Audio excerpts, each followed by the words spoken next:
Lucid just dropped their earnings report for the first quarter of 2022, and there's a lot to unpack here and dive into, and there's things that I feel positively about, and I'm also a bit concerned about. So first of all, let's talk about prices, because that's what impacts the consumer at the end of the day, the vehicles themselves. I knew this was coming, but I was kind of surprised to see Lucid wait this long for price hikes, but yeah, we basically got 3 separate price hikes across the lineup, which is pretty much all of the Lucid Airs. So they're cheapest one, the Air Pure, got a $10,000 price increase, so now it's starting around $87,000. And then the next tier higher, the Air Touring, used to start at $95,000, now is starting at $107,000, so that's an over $12,000 price increase. And then the Lucid Air Grand Touring got a $15,000 price increase, going from $139,000 to now about $154,000. So Lucid is once again retaining the king in the EV world when it comes to high range and also high price, because as far as electric sedans go, you do not see prices like this very often. And inflation, I'm sure, has a factor in this, as does part supplies and Lucid figuring out what it takes to mass produce a vehicle. But in terms of how the company is actually doing, their earnings were a little bit better than a lot of people's expectations, but I think it's because expectations were particularly low after the last earnings call, because Lucid delivered 360 vehicles in Q1, which is about 4 vehicles per day. As far as EV startups go these days, that's pretty much the lowest number of deliveries reported, aside from the guys who just haven't started deliveries yet. But it absolutely shows that Lucid is prioritizing quality with their vehicles, and they're not necessarily ramping as fast as, say, a company like Rivian, which I think is interesting because they're delivering several thousand vehicles per quarter, and they're using 135 kilowatt hour battery packs per vehicle, whereas Lucid and all of the vehicles they've delivered so far, they're using 118 kilowatt hour battery packs, and with the Lucid Air Grand Touring, they're starting to go down a little bit to 113 kilowatt hours. So I have a feeling it's because the design is more complex and intricate, and the interior is getting a whole lot of time on the assembly floor because they just want to prioritize that quality control and everything feeling really fine and premium, because of course they are selling vehicles much more expensive than Rivian is. But the other bigger concern I have is Lucid's cash on hand. So of course their operating expenses are pretty dang high, spending about $800 million per quarter, and they've only got a little over $5 billion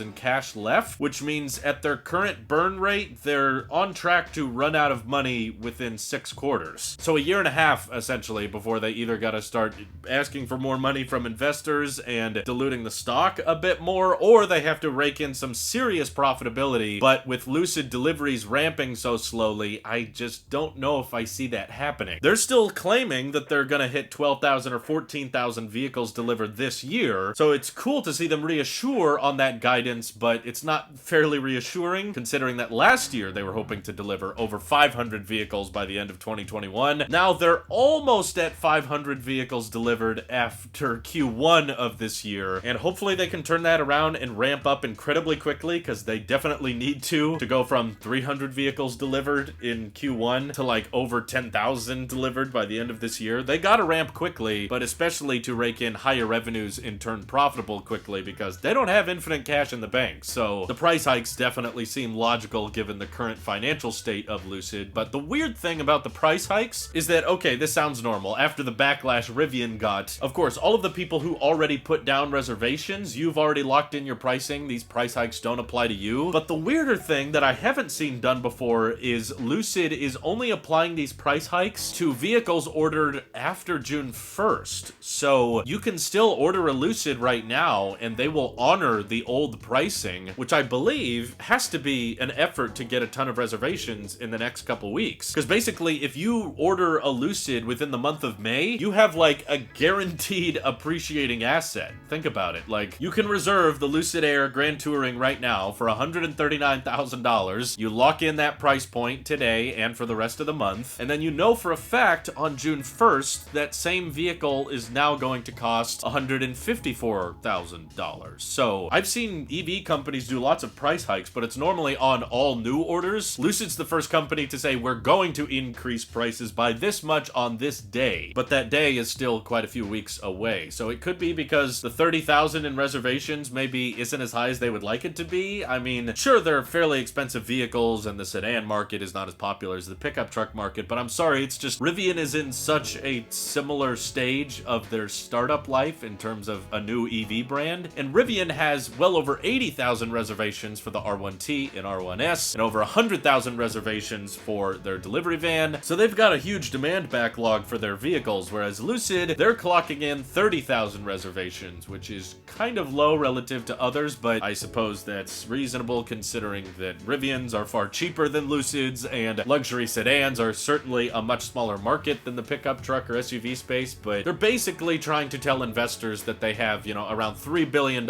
in potential revenue from their current reservations, but of course, they're spending a lot more than that per quarter. So the success of this company is absolutely all going to be dependent on how well they ramp up their vehicle, which in more recent history doesn't seem to be too promising, going from 100 vehicles delivered in Q4 to 360 vehicles in Q1. If any of you are wondering why Tesla doesn't care so much about making a longer range EV than Lucid, it's because Lucid is literally delivering 1/1000th of the number of vehicles as Tesla is. So I think that sheer difference in deliveries is just absurd, and anyone that thinks that Lucid is a threat to Tesla clearly has no indication of the differences in scale both of these companies are working on, with Tesla ramping so quickly and Lucid ramping, you know, statistically basically slower than anybody else is right now. And again, I wouldn't mind so much if they had more cash in the bank, if they could afford to keep spending like this for several years to come, but with their current spending and with their current cash on hand, they can't afford to do this for 2 years, which is not very long, and I'm really hoping they can turn that around quickly. I don't think that building a factory in Saudi Arabia is a great approach in terms of suppliers and the demand there, and that seems just more like a pleasing to their biggest investors type move, not so much a strategic move for the company. But hey, from a consumer perspective, I gotta admit, it's very nice of them to announce specific price hikes that are going to apply in June, but you still have time to lock in your old legacy pricing. That might surge up reservations, and I just hope Lucid can actually deliver on those reservations in a reasonable amount of time. Personally, I don't think Lucid is stealing any customer deliveries away from Tesla. I mean, the Model S, considering how backordered it is, I'm sure has way more reservations than the Lucid, and that's not even a cheaper vehicle. I mean, the Lucid Air Pure is actually undercutting the Model S after these new price hikes, but you just have to consider that Air Pure is a rear-wheel drive vehicle, and even though they're emphasizing it's luxurious, it's still got a body-colored roof. It's not like a glass roof, which is kind of disappointing specs when you're spending like $80,000-$90,000 on a car. But the range ultimately is pretty dang good, that even their cheapest option can do over 400 miles of range, and Lucid clearly has the most efficient powertrain in the industry, which is quite helpful, but I think it would matter a lot more if they actually started making like a 300-mile range EV. With their efficient powertrain, they could put in a fairly small battery pack, which would lower the overall cost to build the vehicle, but again, that's turning them more so into a Tesla-like company in terms of scale. They want to prioritize their premium, luxurious look and feel, and I just worry if prioritizing that too much in their early days when they need to get more revenue could drive them bankrupt. So what do you guys think of Lucid and how they're handling their finances so far? What do you think of the new updated prices of the vehicles? Are they still worth it? All that good stuff. Let me know what you're thinking down below. Thank you to everyone on Patreon supporting the channel directly. Seriously, helps me out a ton affording my new vehicle, which is a heck of a lot cheaper than any of Lucid's right now, but maybe with Tesla price hikes, not for much longer. Take care. Have a great day.